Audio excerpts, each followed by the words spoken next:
9 o'clock on the East Coast. 6 a.m. on the West Coast, and in Malaysia, it's 1977. I'm Jay Sheldon, and I'm not wearing pants. Hey, everybody. Howdy, howdy. Good to see you. Happy Saturday. Yeah, it's a Saturday night, and we're still prisoners in our own home. We're still on lockdown. Srirachasamasan Samson, hey, I am well. Hello, Thailand. Nice to see you. Thanks for joining in. Wherever you may be, Facebook, YouTube.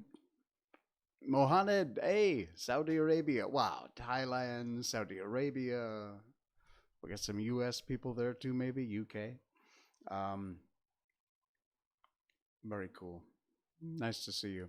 Yeah, we're gonna do. Remember, I said on Thursday's stream we were gonna do some Japanese instruments. So I've got them here with me. A few of them. I got more downstairs, including a big koto I can't get up here in the room. So there's that. But I'll be mucking around with some of those in a little while. And I was saying, wherever you may be joining us at YouTube Live, we are there under Jay Sheldon. We're also on Facebook Live. I'm Not Wearing Pants is the page. And more good news. Miko's Cheongsam came in the mail, or the delivery. I bought her a very cute Chinese outfit for Chinese New Year. And it arrived incredibly quick. It came from China. And I always try and shop locally if I can, but there were no local sources for this particular item I wanted. So had to get it from China. No big deal. But it got here in like 5 days from China. Amazing. I was amazed that it actually arrived that quickly. So very impressed. And it is adorable. It's absolutely adorable. It's wool lined. It's like got this, it looks like a rug inside. And she already has heavy fur.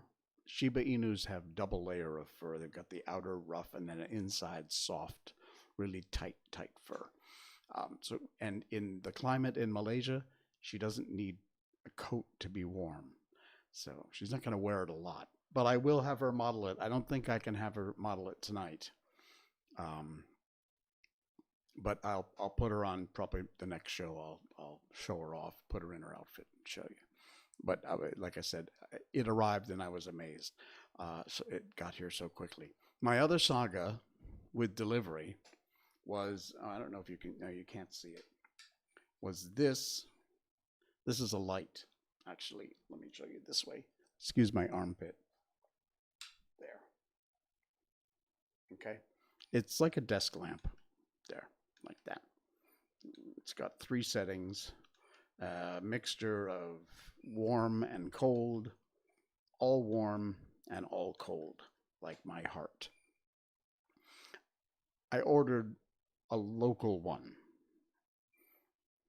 It's been sitting under item packed for 7 days now. But the system thinks it shipped, even though technically it says item packed, not shipped. So I can't cancel it. I got so fed up with this company. I ordered another lamp, desk lamp, this one, from another company locally. And it arrived in about 3 days. So thank you to this company for this lamp. The reason I need this, by the way, is because I've got a light here for my broadcast. I've got a side light, fill light here, hair light up here, and the other effect lights and things. But when I'm in here just working on my laptop, I don't need and want to run all these lights. So I just needed like basically a work lamp, which is what this is for. There. I actually can't use it when I'm obligated orb. Hey, mate. Good to see you. I'm sorry, just putting my lamp back. That one arrived in like 3-4 days maybe, while the other one is still sitting listed as item packed. Mira Kildrano. All right. Samson, Orb, the whole gang. Balancing 3 streams right now. Let me guess, one of them is Stephen Bones Everything, right? I'll bet. Yeah, I saw Stephen was on. Is he still playing Cuphead over there? Yeah, I can see he's still on playing Cuphead. Stephen Bones Everything is a lot of fun. Oh, and by the way, I gotta mention this. This is so cool. Hang on, let me get my message up. I'm gonna be guesting on a Singapore comedians stream on the 30th. You gotta check that out. Stephen, you, and Osman. Oh man, all 3 of us? We should have linked up and done like a triple double simulcasty thing. Anyway, Mr. Sam C, who's a Singapore comedian, and he does shows on Twitch. I don't know what his channel is, otherwise I'd give him a hat tip, but I will get it and I'll let you know. So we're going to be, Stephen and I think, Stephen, myself, I don't know who else will be on with Sam C. Yeah, Sam C's show. I will be a guest on Sam C's show on the 30th of this month, coming up. Not too long from now, because this month, wow, this month is almost over. Holy crap. Sure, obligated. If you can post a link in the chat, by all means, that's twitch.tv. If you're on Facebook, I'm sorry, go over to twitch.tv. You can see it there. It's hard to look at through on your phone. Oh man, it'd be bad enough on a laptop or a desktop. I can't believe you're balancing 3 streams on your phone. It better be a pretty big phone.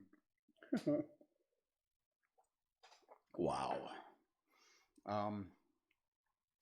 Very cool. Yes, so I'm really looking forward to that. I'm not familiar with Sam C. Apparently you guys are. There you go. There is a in twitch.tv in our chat room. There's the link. Thank you for the follow, Mira. Appreciate it. It is where did it go? Twitch.tv/Mr. Sam C. MrSamSee. I'm really looking forward. I got to check him out, see what his show's all about. I don't know, except that it sounds like fun. So what the hell? Very cool. One of those modern PC setups with multiple screens, 1 stream per screen. I actually have, I've got this, my laptop running over here. And then on the other side, I don't think you can quite see it. I've got another monitor over here, which is where I just basically keep track of my streams that I'm actually live. And then once I am, I kind of dump away because I don't want to use up all the bandwidth. So as a matter of fact, let me just do that right now. There we go. All right. Twitch.tv. There you go. Okay, I can close that down. Cool. Okay. I think my YouTube is like, please use a keyframe frequency of 4 seconds or less. What? Okay. I don't know what that is, and I probably don't care because it's YouTube, so the hell with YouTube. Osman screamed in his stream, making me drop my phone. I will do my best not to scream. However, I will warn you. I told you I threatened to bring some of my instruments, my Japanese instruments up, and I've got them here tonight with me in the studio. So I will be playing them, very limited playing them, but I'll be doing that in a little while. However, hold on, Mohammed, I'd be punished if I played another stream at Workplace's computer. You're currently at, oh man, don't let me get you in trouble, Mohammed. Seriously. Anyway, a fair warning. Miko, whom, if you're new to the stream, is my Shiba Inu dog. Miko hates the instruments from her native country, Japan. I don't know why. It's really weird. But every time I play, especially the shamisen, she hates the shamisen. She will start barking.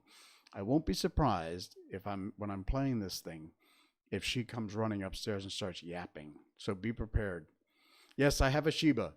Her full official name on her pedigree is Ichiko Mikoto, but we call her Miko. And she's been on the stream before. If you look back at some of my past streams, you will see her. Um, she makes an occasional guest appearance on the show. So, so yeah, she's a great, great dog. She loves people. She loves other dogs, other animals. She's constantly chasing the squirrels in the yard. And yeah, matter of fact, the neighbor who rents out his place as a homestay, my neighbor here, had some people looking at the place to rent. And when Miko, of course, ooh, look, new people. I'm so excited. I want to make new friends. So when she runs over to the fence, um, one of the potential tenants said, "Oh, look, it's an Akita." No, it's not a Nikita, but VJ, thanks for the like. VJ, I assume you're hanging out over on Facebook, but thank you for the like. Appreciate it. Good to see you again. I have some cats, says Mira Kildrano. My cats are named in Japanese. Oh, cool. A white one named Yuki and a full black kitty named Kuro. That's great. I love the names, Yuki and Kuro. Very nice. Very nice. Yeah, I'm a bit of a Japanophile. I love ancient Japan, old Japan. I talk about this all the time. I'm sorry for those regular listeners. You're going to be bored to death, but my home is like a Japanese museum. So I've got a lot of very old antiques and a lot of uh,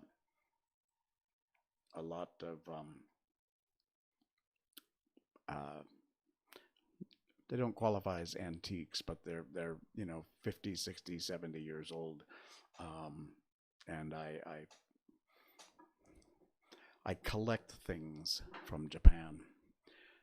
Japanese culture is fascinating, truly, truly fascinating. Old Japan, not really fond of current modern Japan. Sorry, I know, like anime and all that cool stuff, and I appreciate the culture, but my real love, my heart of hearts, is in old Japan. Excuse me. Wow, that went down the wrong pipe. I saw a great meme today. It said, "This isn't coffee. It's anti-murder juicy juice." It's the same for me. Hang on, I got to put this over here. There we go. Trying to learn a few in Japanese. By the way, I showed this off in my last stream. This shirt. This is my one time, one moment. One moment, one time. Ichigo, Ichie is the shirt. It's a very famous Japanese saying. It's used a lot in tea ceremony. It basically means this moment, the way it is right now, will never happen again. So appreciate and enjoy the moment for what it is. Ichigo, Ichie. So there's your lesson for today. No charge.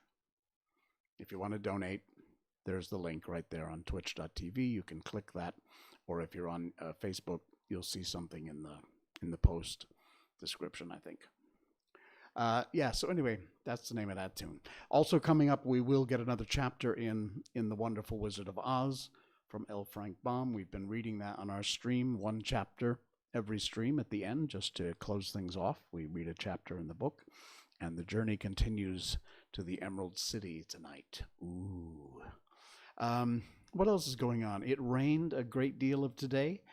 This morning, we actually got up early, and we went to the park in our neighborhood here, where they have a huge it's like regulation-sized basketball court. It's enormous, and it's all fenced in. So early in the morning, nobody's using it. There's nobody around. We are very conscientious pet owners. We pick up after our dog all the time. She does her business. We pick up after her. We're very careful about where she is and how she interacts with people. So early in the morning, there's nobody there on the basketball court. So we took her up there. We brought her tennis ball and threw the tennis ball around, and she had a great time. It was great getting her off leash and to be able to run around in a safe area where she wouldn't bother anybody chasing the tennis ball and all. In fact, I posted a video of it on my Facebook page. if you want to check it out. It's very cool. Um, yeah, so that was fun. That was how we started our day, very early. Actually, I woke up at 5 o'clock this morning, and I don't know why. I was just awake. Boom. Brain said, "Okay, Jay, time to wake up. You're not going back to sleep now." I did try and get back to sleep, but it didn't work. So, um, yeah. I had a short nap this afternoon, I will admit, because I'm an old man and I like naps. But that's all right. Okay, on with the instrument. He slept at 12 to 5. Yeah, I did almost exactly the same thing. I fell asleep about midnight and woke up at 5, wide awake. Ugh, unbelievable. All right, let me switch over to my my other camera here, and I will show you the first. This is shakuhachi, and this one is actually about 60, 70 years old. Miraculously enough, because these are made out of bamboo. And the really good ones, I don't know if you can see that, but they have the root end of the bamboo on it. And then up here at the playing end, you see that the way it's cut? Yeah, Samson also likes naps. There's a little piece here, the utaguchi, which is basically, that translates into song mouth. That's your second Japanese lesson for the night. And usually there's like water buffalo horn. I don't know that you can see that. That's the problem. Let me move this over here. There, you see that little tiny piece there? It's actually cracked.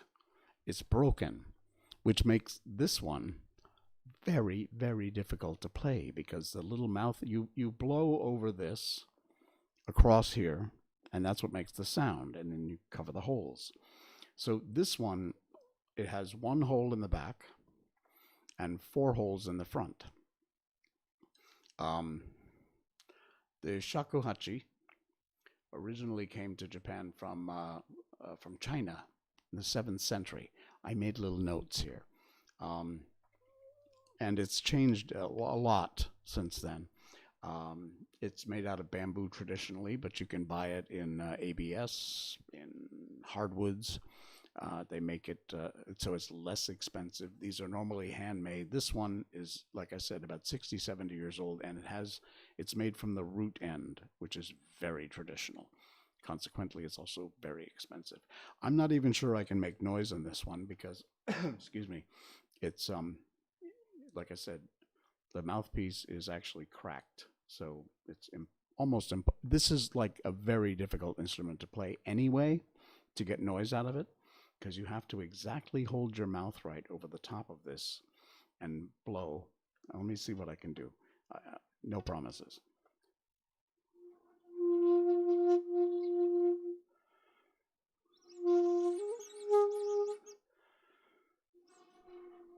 Yeah, see, it's very, very difficult because of this cracked. However, I have another one.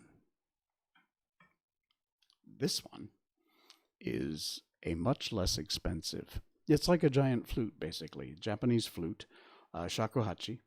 It has the same arrangement, and you'll see on the end there, it's got the carved, cut out section, and you basically just blow across this, and that vibrates and is what makes the noise. Very difficult to learn to play. I don't know how to play it very well. And I hope the mic can pick this up. I'm not even sure if it is.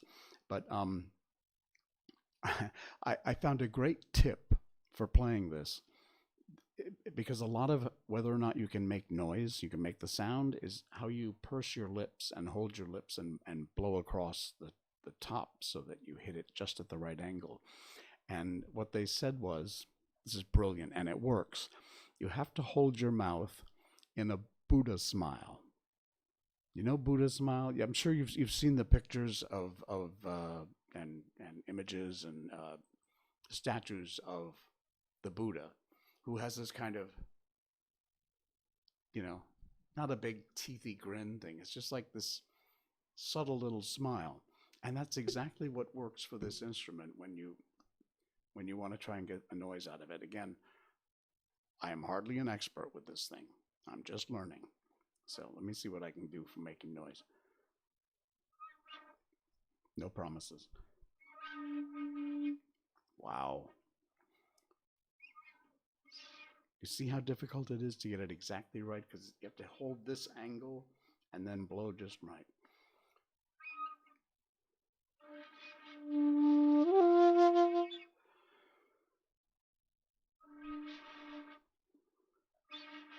Oh my God, how embarrassing.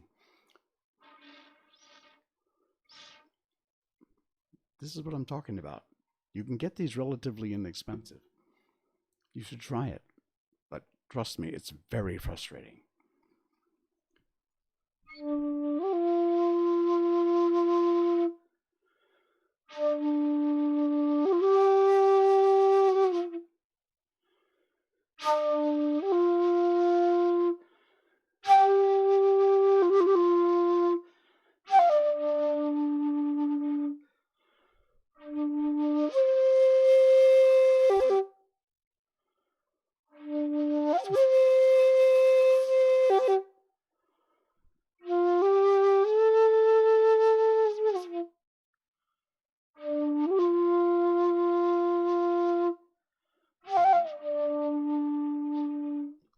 There. Yeah, it's a very breathy kind of sound. Oh, and you're right, it's very calming. It takes a lot out of you because you have to keep that breath at an exactly even pace and keep blowing across the top. But yeah, it's you see the little thing there. Okay. So yes, I've got a comm stream and Stephen is playing Cuphead. So good luck with that, Stephen. Um, that's the it's used a lot. The monks in Zen Buddhism use it for practicing suizen, which is blowing meditation. Literally means blowing meditation. Um, so that's the shakuhachi. In my quest for a shakuhachi, I also found a Native American flute, which has almost the same sound. I brought one here. Oops, why is it stuck? There we go. This looks very similar, and it is made from bamboo. It's much longer. It's as long as my arm, actually. This one, however, does not have that cut piece at the top. It's just a perfectly round part. And then let me bring it up on the other camera.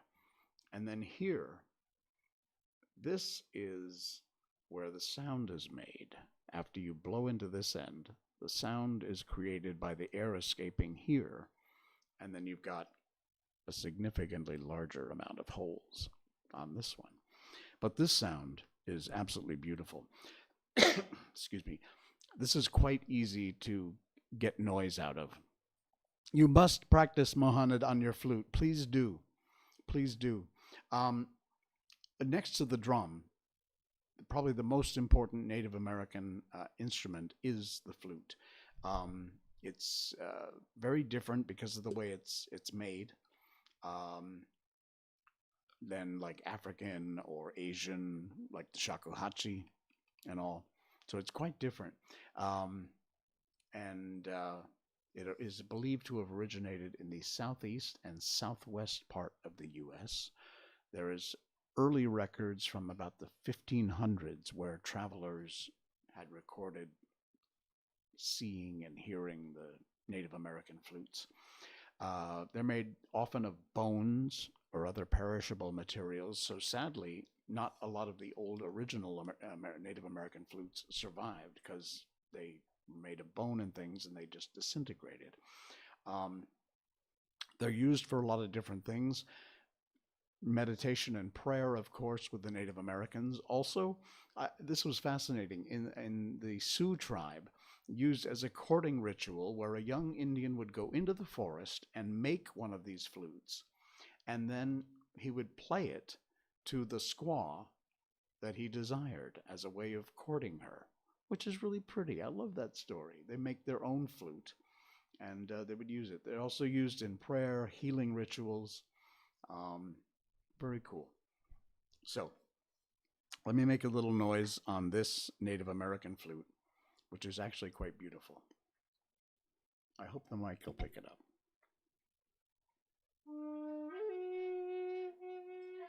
I know. We'll go here.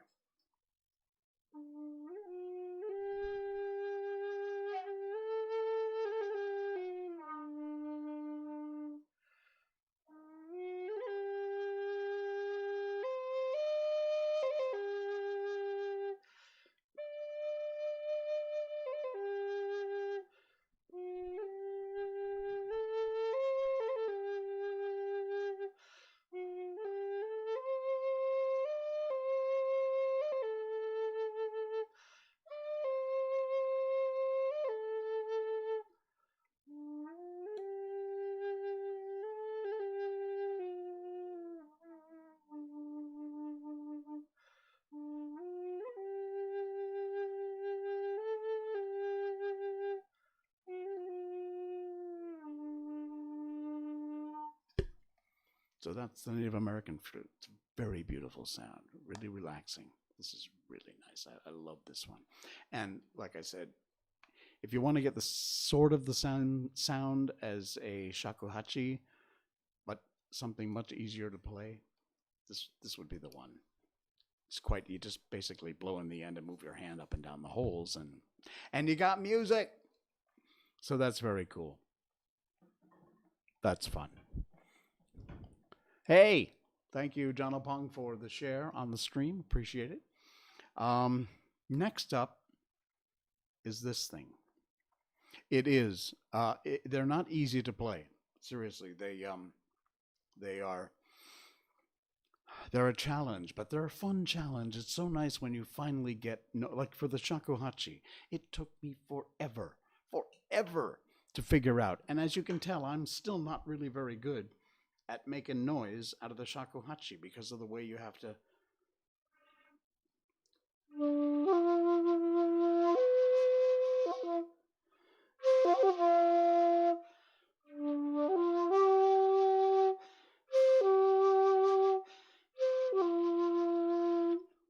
Because of the way you have to make the wind go across this cut is very difficult. All right, moving on. This is a bachi. Yeah. The bachi, normally it's made out of, again, it can be water buffalo horn. It can be tortoiseshell, oak, boxwood, holly, and the different kinds of bachi depends upon the kind of noise you make. Thank you, Gullible Real World. Nope, that's not Gullible Real World. I missed it. Anyway, thanks for the follow. Appreciate it. We're doing Japanese instruments tonight. Yeah, tortoise shells. Turtle shells are often used in this instrument. This is not the instrument. This is what you play the shamisen with. I'm going to switch over to my other camera because my shamisen is over here. Uh-oh. She started already. I didn't even play it yet. I just touched it, and she's barking already. You see? She hates these instruments. She's constantly, I don't know if you can hear that or not. This is skin, the drum bit of this. Can you? There, you can hear it. This is an animal skin. It's a number of different kinds, and now they use synthetic and stuff. But the old original ones were actually animal skin of some kind. It's a 3-stringed instrument, 3 big tuning pegs at the top, and traditionally, this is what is used to play it. I'm not holding it the right way, but just to show you. Oh, it stayed almost in tune. So when you hit that, the bachi going off the string and also hitting this is part of the noise, is part of the sound. However, I hate these. It's like I play guitar, but I don't use a pick because I could never properly learn to use a pick. So, as usual, when Jay Self teaches an instrument, he's got to do something screwed up. And in my case, I don't like playing the shakuhachi, the shamisen, with a bachi. I play it with this. So, this is the shamisen, three strings, and that's not quite in tune. So just give me a second.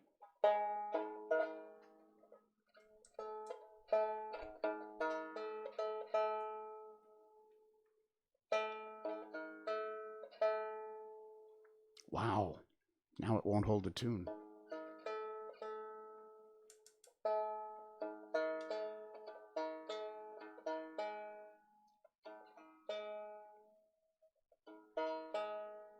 I think that sounds right. Let me see.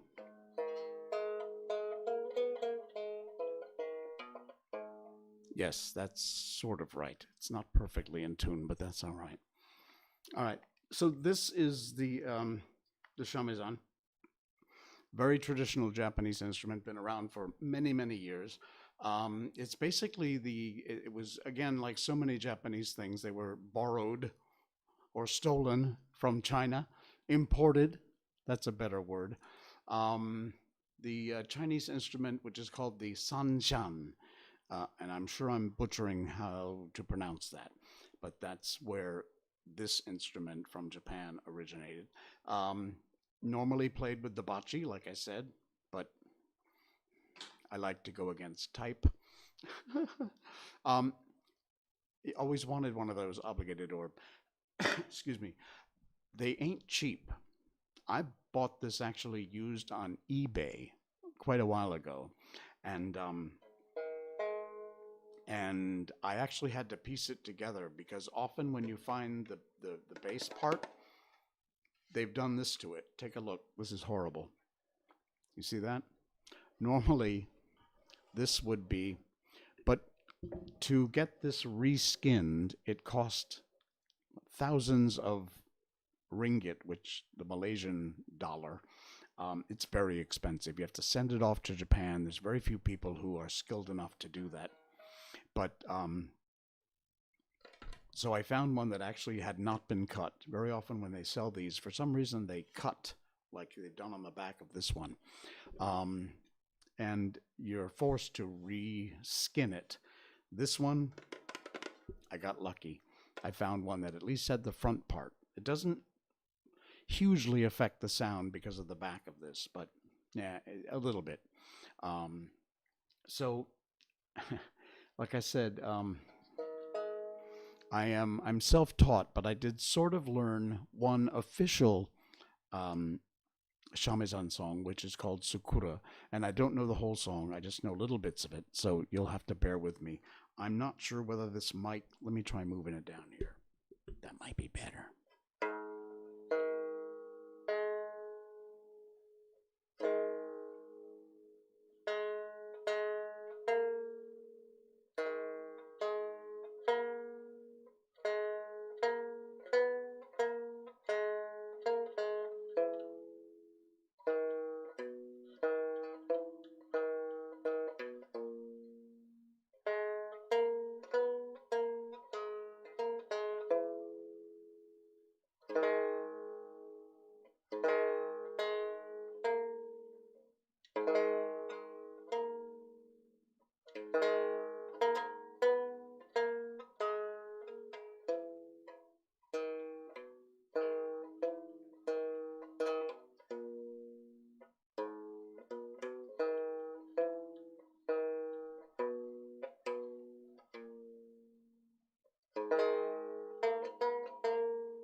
That's just a little bit of. Do I mind if you share a link? No, I don't mind. It is a really beautiful instrument. It's a lot of fun. It's quite easy to play. There are no frets, so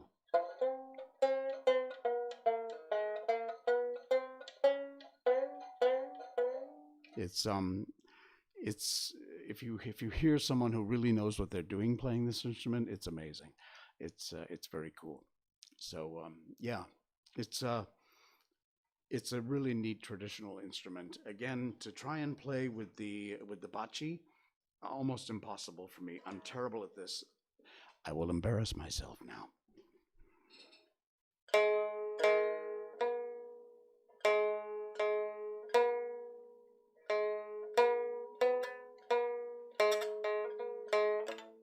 You see, I can't even hit the right string.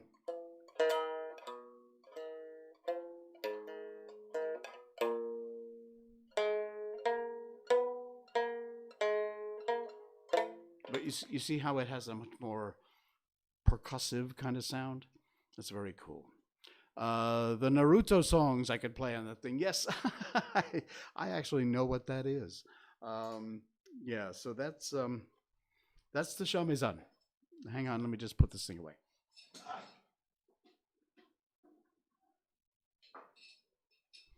And the most amazing part is that with all that awful noise, Miko did not start barking and coming running upstairs barking at me.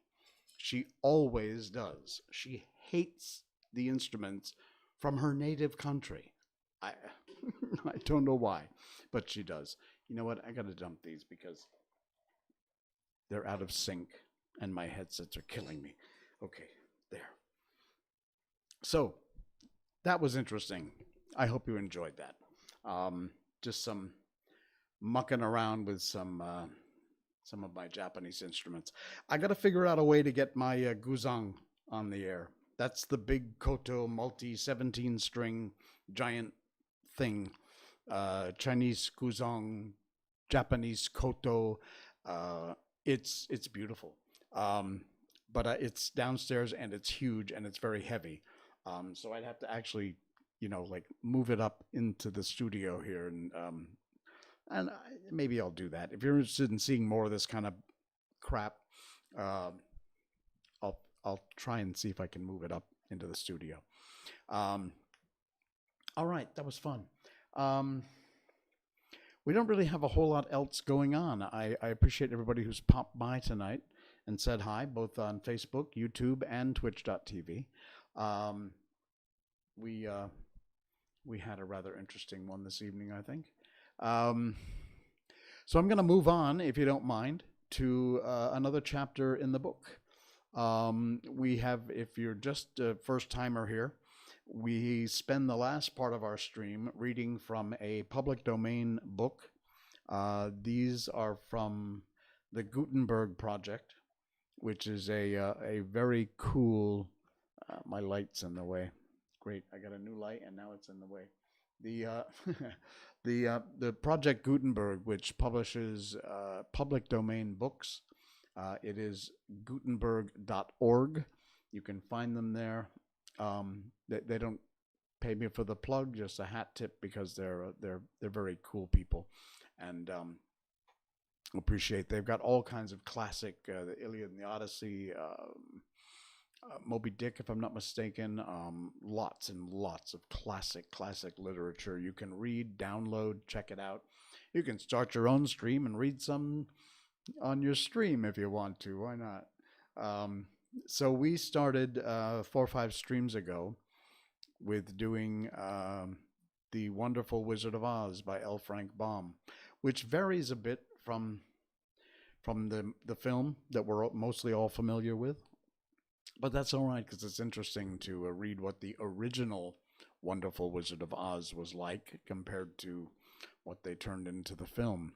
So without further ado, let me move into The Wonderful Wizard of Oz by L. Frank Baum. This is Chapter 7. Excuse me. The Journey to the Great Oz. They were obliged to camp out that night under a large tree in the forest, for there were no houses near. The tree made a good thick covering to protect them from the dew, and the Tin Woodman chopped a great pile of wood with his axe, and Dorothy built a splendid fire that warmed her and made her feel less lonely. She and Toto ate the last of their bread, and now she did not know what they would do for breakfast. "If you wish," said the lion, "I will go into the forest and kill a deer for you. You can roast it by the fire, since your tastes are so peculiar that you prefer cooked food, and then you will have a very good breakfast." "Don't, please don't," begged the Tin Woodman. "I should certainly weep if you killed a poor deer, and then my jaws would rust again." But the lion went away into the forest and found his own supper, and no one ever knew what it was, for he didn't mention it. And the Scarecrow found a tree full of nuts and filled Dorothy's basket with them, so that she would not be hungry for a long time. She thought this was very kind and thoughtful of the Scarecrow, but she laughed heartily at the awkward way in which the poor creature picked up the nuts. His padded hands were so clumsy, and the nuts were so small, that he dropped almost as many as he put in the basket. But the Scarecrow did not mind how long it took him to fill the basket, for it enabled him to keep away from the fire, as he feared a spark might get into his straw and burn him up. So he kept a good distance away from the flames, and only came near to cover Dorothy with dry leaves when she lay down to sleep. These kept her very snug and warm, and she slept soundly until morning. When it was daylight, the girl bathed her face in a little rippling brook, and soon after they all started towards the Emerald City. This was to be an eventful day for the travelers. They had hardly been walking an hour when they saw before them a great ditch that crossed the road and divided the forest before them.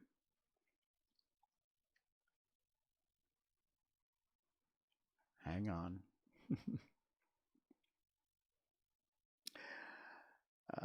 Here we go. And divided the forest as far as they could see on either side.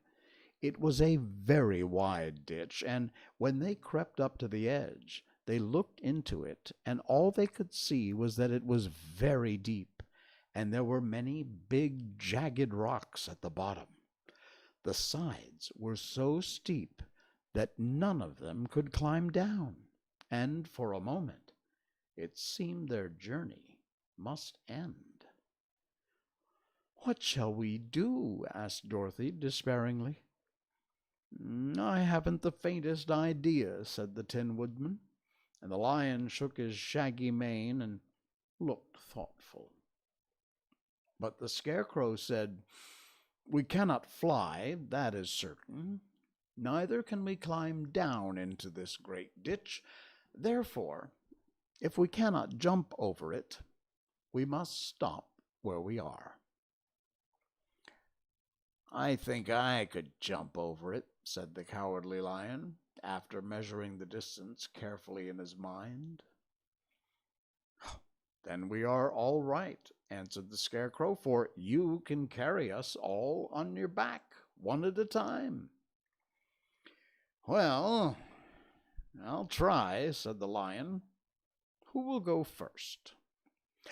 "I will," declared the Scarecrow, "for if you found that you could not jump over the gulf, Dorothy would be killed, or the Tin Woodman badly dented on the rocks below. But if I'm on your back, it will not matter so much, for the fall wouldn't hurt me at all."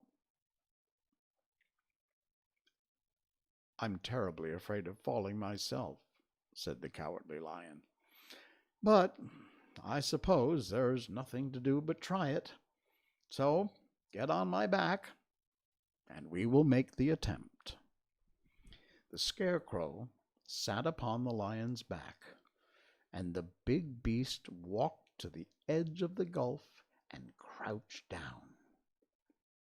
"Why don't you run and jump?" asked the Scarecrow. "Because that isn't the way we lions do things," he replied. Then, on the other side, They were all greatly pleased to see just how easily he did it. And after the Scarecrow had got down from his back, the lion sprang across the ditch again. Dorothy thought she would go next, so she took Toto in her arms and climbed on the lion's back, holding tightly to his mane with one hand. The next moment it seemed as if she were flying through the air, and then, before she had time to think about it, she was safe on the other side.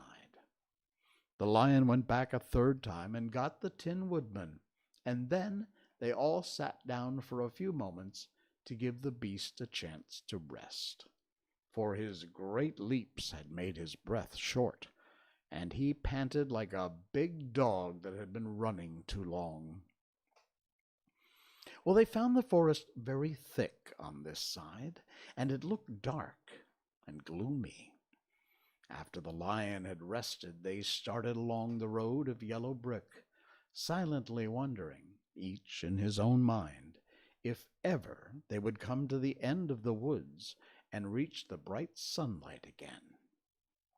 To add to their discomfort, they soon heard strange noises in the depths of the forest, and the lion whispered to them that it was in this part of the country that the Kalidas live. "What are the Kalidas?" asked the girl. "Oh, they are monstrous beasts, with bodies like bears and heads like tigers," replied the lion, "and with claws so long and sharp that they could tear me in two just as easily as I could kill Toto. I am terribly afraid of the Kalidas." "I'm not surprised that you are," returned Dorothy. "They must be dreadful beasts." The lion was about to reply when suddenly they came to another gulf across the road. But this one was so broad and so deep that the lion knew at once he could not leap across it. So they sat down to consider what they should do, and after serious thought, Scarecrow said, "Here is a great tree standing close to the ditch. If the Tin Woodman can chop it down so that it will fall to the other side, we can walk across it easily." "That is a first-rate idea," said the lion. "One would almost suspect that you had brains in your head instead of straw." The woodman set to work at once, and so sharp was his axe that the tree was soon chopped nearly through. Then the lion put his strong front legs against the tree and pushed with all his might, and slowly the big tree tipped and fell with a crash across the ditch, with its top branches on the other side. They had just started to cross this queer bridge when a sharp growl made them all look up, and to their horror they saw running toward them two great beasts with bodies like bears and heads like tigers. "They are the Kalidas," said the cowardly lion, beginning to tremble. "Quick!" cried the Scarecrow. "Let us cross over." So Dorothy went first, holding Toto in her arms. The Tin Woodman followed, and the Scarecrow came next. The lion, although he was certainly afraid, turned to face the Kalidas, and then he gave so loud and so terrible a roar that Dorothy screamed, and the Scarecrow fell over backward, while even the fierce beast stopped short and looked at him in surprise.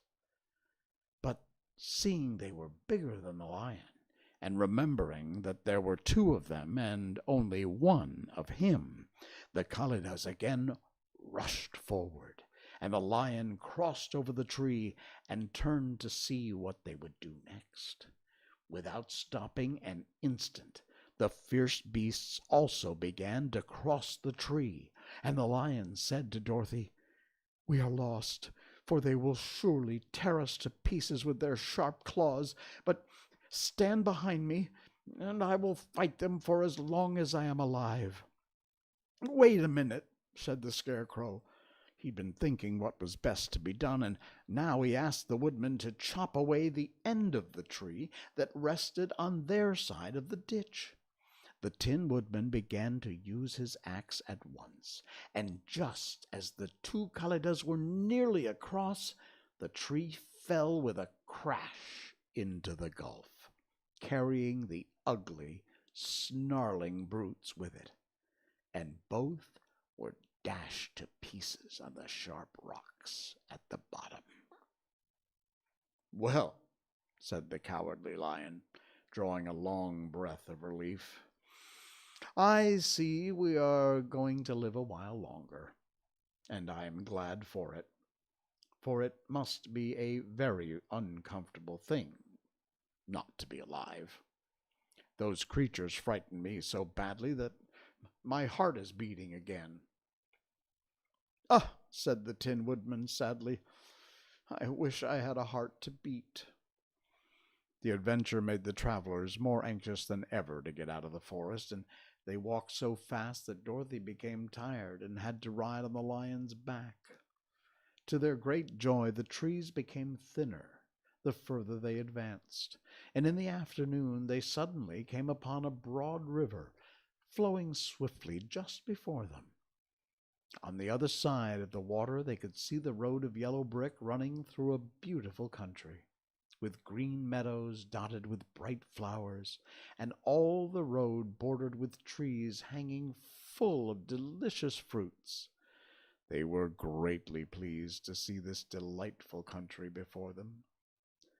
"How shall we cross the river?" asked Dorothy.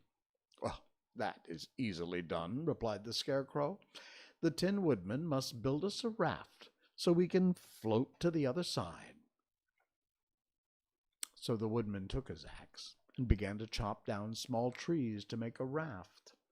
And while he was busy at this, the Scarecrow found on the river bank a tree full of fine fruits. This pleased Dorothy, who had eaten nothing but nuts all day, and she made a hearty meal of the ripe fruit. But it takes time to make a raft, even when one is as industrious and untiring as the Tin Woodman. And when night came, the work still was not done. So they found a cozy place under the trees where they slept well until the morning. And Dorothy dreamed of the Emerald City and of the good Wizard of Oz, who would soon send her back to her own home again. And that's the end of Chapter 7. Chapter 8 coming up in our next stream. That is the chapter which is called, The Deadly Poppy Field. We haven't seen the Wicked Witch of the West yet. I wonder if she will show up in the next chapter. I have a feeling. That was fun. Thanks, guys. We have been at this for almost an hour now. Thanks for grabbing your popcorn. Very cool. All right. Wow. We got through it. We did a little bit of Japanese instruments tonight, and next time, thank you, Obligated Orb. That was fun. It's fun for me. Next time, I will put Miko in her new Chinese New Year outfit. We'll have her on the stream. My schedule is Tuesday, Thursday, Saturdays, and when I have time or I feel like it, I'll pop in just randomly at other times. Normally, it's going to be at night. Thanks, Invis Toby. Appreciate that. Mohanad, thank you. Obligated Orb, Jaden, Samson, everybody else who has popped in, both Facebook Live, I'm Not Wearing Pants, Jay Sheldon on YouTube, and of course, twitch.tv/Jay Sheldon No Pants. Really appreciate the support. Like, follow, share, spread the word, get it out there. Thank you, Samson. Appreciate it. And if you have a chance, wherever you may be, you can punch on this on twitch.tv or in Facebook Live. There is a link in the description if you want to help out defray the costs of the stream. Not begging, just a quick ask. Appreciate it. Thanks, everybody. Thanks very much for jumping in, and we will see you again next time. Enjoy the rest of your weekend. I am Jay Sheldon, and I'm not wearing pants. Good night. Yo.